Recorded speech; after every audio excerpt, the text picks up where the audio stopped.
మీకు ఆల్మోస్ట్ మీ పెళ్ళి ఎన్నాళ్ళు అయిందండి ఇప్పటికి? 32 సంవత్సరాలు. 32 సంవత్సరాలు అయింది. మొట్టమొదటిసారి ఎప్పుడు చూసారు ఆయన్ని, గుర్తుందా మీకు? మా పెళ్లి చూపుల్లోనే చూసాం. అవునా? పెళ్లి చూపులకి అప్పట్లో మీకు ఫోటో అది పంపించారు, ఆయన ఫోటో? అలాంటివి ఏం లేవండి. డైరెక్ట్గా చూసారు. ఏమనిపించింది మీకు? మీరు ఏమన్నా ప్రశ్నలు వేశారండి అప్పుడు ఆవిడ్ని? అప్పుడు చెబుతుంది అడగండి. సరే చెప్పండి, మీ పెళ్లి చూపుల విశేషాలు చెప్పండి. ఆయన గురించి చెప్పారు, ఆయన చదువు గురించి అన్నీ చెప్పారు. చెప్పిన తర్వాత నా ఇష్టదైవం ఏంటని అడిగారు. నాకు అప్పుడు వెంకటేశ్వర స్వామి ఇష్టం. అంటే ఆ చిన్న ప్రపంచంలో అప్పటికి ఆయన బాగా తెలుసు అంతే. ఓకే. వెంకటేశ్వర స్వామి అంటే ఇష్టం అన్న. నేను వెళ్తూ ఉంటాను, నాకు ఇష్టమే, కళ్యాణ వ్యాఖ్యానానికి కూడా వెళ్తూ ఉంటానని చెప్పారు. ఆ తర్వాత ఇంకెవరు ఇష్టం అన్నారు. రాముడు అంటే ఇష్టం, ఎందుకంటే ఆయన క్యారెక్టర్ చాలా ఇష్టం నాకు, అందుకని రాముడు అంటే ఇష్టం అన్నాను. రాముడు అంటే ఇష్టం అన్నాను అంతే, ఈ క్యారెక్టర్ ఏమీ చెప్పలేదు. రాముడు అంటే ఇష్టం, నేను రామచంద్రుణ్ణే అని చెప్పారు. చేసుకోమని చెప్పారు మిమ్మల్ని అని చెప్పారు ఈయన నాకు. నేను చేపట్టిన చేతిని వదలను అంతే, నేను రాముడినే అని చెప్పారు. నాకు భలే ఆశ్చర్యం వేసింది. ఆయన నాకు రాముడు అంటే ఇష్టం అనగానే ఈ సమాధానం ఆశ్చర్యం వేసి వెళ్ళిపోయిన తర్వాత మా అమ్మకు చెప్పాను. అంటే క్యారెక్టర్ ఏమి అనలేదు, నేను రాముడు అంటే ఇష్టం, నాకు రాముడు అంటే ఇష్టం. అందుకే రాముడిలో ప్రత్యేకత ఏకపత్ని వ్రతం కదా, వీరత్వం అన్నీ ఉన్న అనేకం ఉన్న రాముడిలో ధర్మ నిర్వహణ చాలా ముఖ్యం. ఏకపత్ని వ్రతం చాలా చిన్న విషయం, దాన్ని అంత పెద్ద చేయక్కర్లేదు.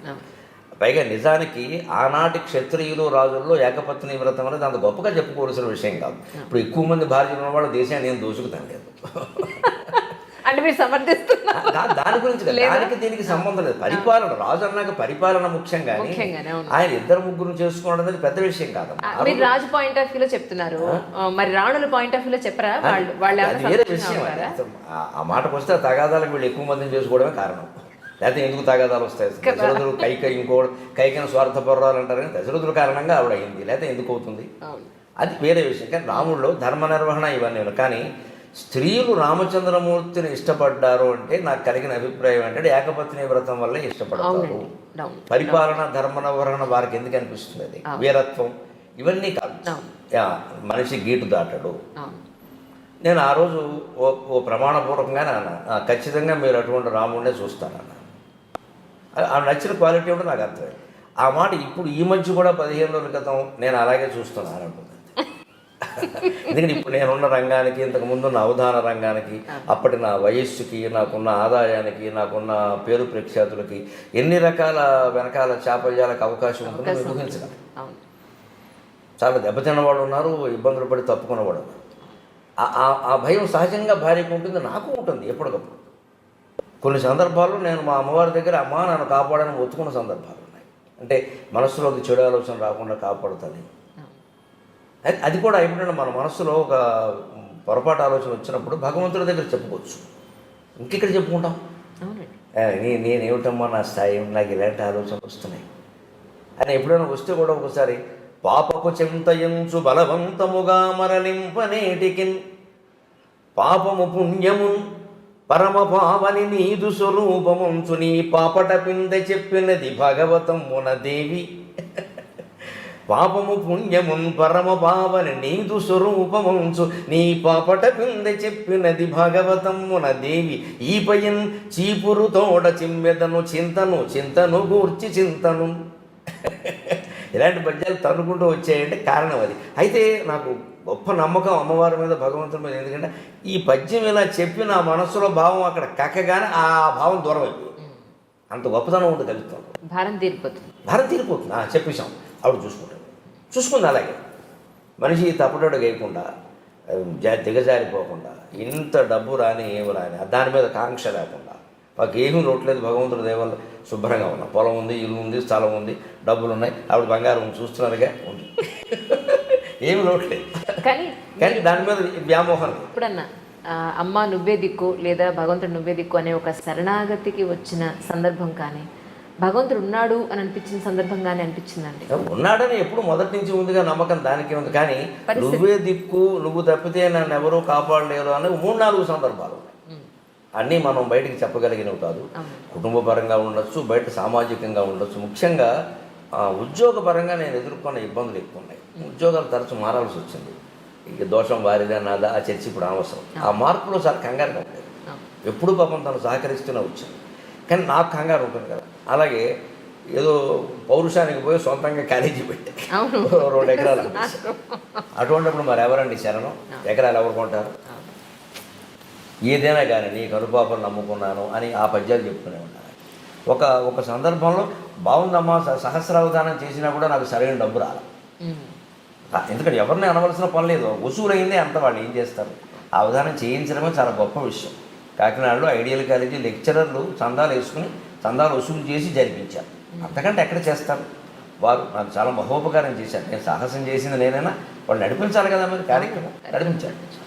డబ్బు అనుకున్నది రాలేదు, అది అనుకున్నది తక్కువే, అది రాలేదు. కానీ అప్పుడు కూడా నేను సరస్వతీదేవి దగ్గర నిలబడి ఏం చేస్తే ఏం ఉపయోగమా? ఈ స్థాయిన్ బొడగంటినంటని మహాసంతోషమున్ పొందితన్ గేయంబున్నను గాయములు తొలగునే గీర్వాణి సంపన్నతా స్థాయిన్ నాకు అనుగ్రహించి జనని సంసారమున్ బ్రోవవే. ఇక అన్నీ ఉన్నాయి కానీ అంటే కావలసినంత డబ్బు లేదమ్మా. ఉండకపోతే మరీ పేదవాళ్ళమేం కదా, ఆ పేదరికం మాకు ఎప్పుడు తెలియదు. మా నాన్నగారి నుంచి వారసత్వంగా వచ్చిన పొలం ఉంది, ఆ ఇబ్బంది లేదు. కానీ అధైర్యం ఉంటుంది మనసులో. ఈ పొలం 2 ఎకరాలే కదా, ఇది మిగులుతుందా? పిల్లలు పెద్దవాళ్ళు అవుతున్నారు, సరిపోతుందా? ఈ వేళ ఉన్న ఫీజుల్లో 2 ఎకరాలు ఏమిటమ్మా ఈ వేళ? అంతే కదా. ఈ భయం నేను ఒక 40 ఏళ్ల వయసులో నాకు ఈ భయం ఉంటే ఆశ్చర్యం లేదు. నేను సరస్వతీదేవి దగ్గర మొత్తుకున్నాను. సంపన్నతా స్థాయిని నాకు అనుగ్రహించి జననీకి సంసారమును బ్రవవే. సంసారం గడవడానికి అడుగుతున్నానమ్మా, నేను కోట్లమ్మని నేను అడగడం లేదు. మరి డబ్బు ఆ మాత్రం ఉండాలి. ఆశ్చర్యం ఏంటంటే ఆ పద్యం ప్రభావం, మన చిత్తశుద్ధి ప్రభావం, అమ్మవారి అనుగ్రహం ఏమిటో మనకు తెలియదు. కానీ ఆ పద్యం నేను 97లో 98లో రాశాను నేను సరస్వతీదేవి. ఈ రోజుకి మళ్ళీ ఎదురు చూసే పని లేదు డబ్బు విషయం. ఇప్పుడు మనమే ఇచ్చే స్థితిలో అంతే. నేను అందుకే ఆవిడ లక్ష్మీపాదం అంటాను. నేను పిల్లలకి అదే చెబుతాను, ఒరే అమ్మది లక్ష్మీపాదం రా అంటాను. అన్నంలో నా స్వార్థం ఏమిటంటే అమ్మని జాగ్రత్తగా చూసుకుంటాను, కాస్త కలిసి వస్తుంది ఆయన. అమ్మది లక్ష్మీపాదం రా, అమ్మ ఎక్కడ ఉంటే అక్కడ డబ్బు కురుస్తుందిరా అంటాను. మీరు అలా చూడకపోయినా చెప్పకపోయినా చూసుకుంటా ఉంటారు మా అబ్బాయి, కానీ నేను చెప్తూ ఉంటాను సరదా. అది వెనకాలండి ఒక యోగం ఏమిటంటే భార్యకి అనుభవించే యోగం లేకపోతే భర్తకు కూడా రాదండి. అంటే ఆవిడ సొంతంగా ఉద్యోగం చేస్తే అది వేరే విషయం. నా సంపాదన మీద ఆవిడ ఆధారపడిన పరిస్థితిలో ఆవిడ జాతకం కూడా మంచిది చేయండి, నాతో పాటు ఉండి అని అనుభవించే యోగం ఉంటే నాకెవడన్నా 10 రూపాయలు ఇస్తాను, లేకపోతే నాకు ఇవ్వడు. నేను ఇస్తే ఆవిడకి కదా ఇచ్చేది. అంటే ఆవిడ యోగం మంచిది. అలాగా కలిసి వచ్చింది అంతే పరిస్థితి. అలా అంటే ఎప్పటికప్పుడు ఆ దుఃఖాన్ని భగవంతుడితో చిత్తశుద్ధిగా చెప్పుకోవడం వల్ల, పైగా అంతకుమించి నాకు వద్దనడం వల్ల, నాకు కాలేజీ కోల్పోయినప్పుడు కూడా నేను 4 లక్షలు పోయాయమ్మా, 2 లక్షలు 4 లక్షలు పోయాయి. 4 లక్షలు ఎక్కువ వద్దని చెప్పాను. ఎక్కువ వస్తే మళ్ళీ ఏదో చేస్తాం. ఆవిడ ఎప్పుడు ఎక్కువ ఇచ్చింది, అది వేరే విషయం. కానీ ఏమీ చేయాలనే దురాలోచన మనకు రాలేదు. ఆ సంతృప్తి ఎప్పటికి కాదు. ఈ మధ్యకాలంలో అవధానంలో తగ్గాయి అంటారండి? బాగా తగ్గాయి. నా మటుకు నేను ఇప్పుడు ఈ క్షణానికి అవధానం చేసి 10 నెలలు అయింది, సుమారుగా ఏడాది. బాగా తగ్గాయి. అంటే అవధానాల మోజు కొనసాగినప్పుడు 95 నుంచి 2005 వరకు అది కొనసాగింది. అది అప్పుడు అవధానం చేయకపోయినా ప్రతి సాహిత్యవేత్తని అవధానం రాదని అడిగేవాడు. అసలు అదొక యుగం. ఆ 10 ఏళ్ళు అదొక వైభవం పట్టింది. తర్వాత ఏ కారణం వల్ల అక్కడ ఈ ప్రవచనాలు రావడంతో ఏమైందంటే, సహజంగా ప్రవచనకర్తలందరూ అవధానాలు చేయలేరు, అవధానం వేరే విద్య. కానీ అవధానందరూ ప్రవచనాలు చెప్పగలరు, అది పెద్ద సమస్య కాదు. అందుకని ఎక్కువ మంది అడగడం, ప్రజలకు కూడా అవధానం అనేసరికి 8 మంది ఉండాలి, పృచ్ఛకులు, పండితులు ఏమి ఉండాలి, కనీసం 4-5 అయినా మంచి పండితులు ఉండాలి. 2-3 మామూలు వాళ్ళని పెట్టినా పర్వాలేదు, అది దొరకద్దు. ఇవాళ అది కూడా సమస్యగానే. అది ప్రశ్న అడిగేయానికి అది ఏ ఛందస్సులో ఉంటుందో తెలియదు, ఏమడగాలో తెలియదు. అది నిర్వహణ కష్టం. 10 మందిని కూర్చోబెట్టాలి వేదిక మీద, 10 మందిని తీసుకురావాలి, ఖర్చులు ఇవ్వాలి, సన్మానాలు చేయాలి, రూములు బుక్ చేయాలి, ఇవన్నీ. ఎందుకంటే ప్రవచనం పెట్టేస్తే ఇచ్చేదేదో గురువు గారికి ఇచ్చేసి వైభవం చేసేస్తే వదిలిపోతుంది, మొత్తం వచ్చేస్తారు. ఇది సుఖంగా ఉంది, తేలిగ్గా ఉంది అని కొంత జనంలో కూడా ఒకటి అనిపించడం.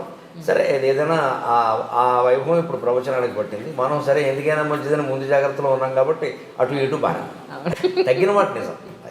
Press the bell icon for more updates. Subscribe to iDream. Subscribe to iDream.